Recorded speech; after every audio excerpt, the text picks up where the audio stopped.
Ben oui, c'est encore moi. Quand je suis tombée malade en 1993, j'ai pleuré d'aller à Lourdes. Mon grand-père, le père à ma mère, il était déjà vieux, fatigué et tout. Eh bien, il m'a accompagné à Lourdes. On est parti à Lourdes en hiver.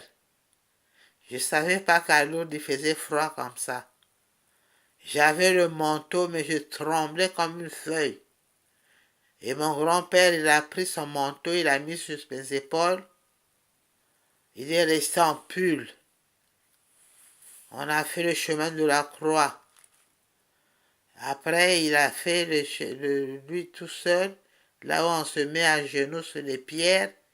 Il m'a dit, toi tu es malade, je vais le faire. Il l'a fait. Il avait le pantalon troué et puis il y avait du sang. On est resté 3 jours là-bas. Et le deuxième jour, à midi, il me dit, ben écoute Mickey c'est moi, Poignée Marlène, il me reste plus assez d'argent, donc tu choisis, ou tu manges à midi, ou tu manges de soir, parce qu'on repart demain matin à Paris. Et moi, je lui ai répondu, bon, je préfère manger à midi, comme ça le soir, je vais dormir, je ne sentirai pas trop la famine, et puis demain matin, on va prendre le train pour aller à Paris.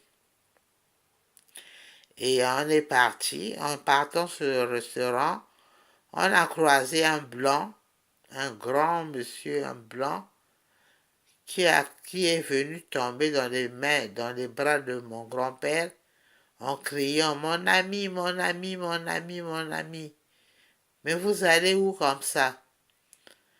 Mais j'ai regardé mon grand-père, j'ai vu qu'il avait les yeux étonnés, parce qu'il ne connaissait pas cette personne-là. Et mon grand-père a répondu que non, je vais aller faire manger ma fille au restaurant. Eh bien, ce blanc-là, il a mis la main dans sa poche. Il a sorti 2 billets de 100 francs à l'époque. Et il a dit à mon grand-père, faites-la manger. Et il est parti. Mon grand-père m'a dit, mais Mickey, donc c'est moi, Poignée Marlène. Ce blanc-là, je ne le connais pas. Mais même si je le connaissais, hein, pourquoi il va nous donner 200 francs pour qu'on se fasse manger? Eh bien, moi, dans ma maladie à l'époque, je n'avais pas réalisé. Eh bien, c'est un miracle. C'est le premier miracle que j'ai vécu à Lourdes. Eh oui, le Christ est vivant. Ce que je dis, alors, comme c'était à Lourdes, Bernadette de Soubirous, la Vierge Marie, le Christ, Dieu. Alors, ça s'est passé à Lourdes. Si je mens, vous pouvez vérifier. Et je suis parti une deuxième fois avec une tante à moi. Quand je suis suivi en psychiatrie, donc on me donne les médicaments où je voyais plus mes règles. Ma tante m'a dit, si tu as un vœu à faire, tu mets dans une feuille de vœu, l'enveloppe, tu vas à la grotte, tu mets ça dans la grotte. Si tu as la foi, ton vœu va être exaucé. Alors, on était parti chez des sœurs là-bas à Lourdes, on était logés là-bas. Eh bien, moi, à 4 heures du matin, je me suis levé, ma tante dormait, je ne l'ai pas réveillée. J'ai pris une feuille et j'ai marqué « Je veux un enfant ».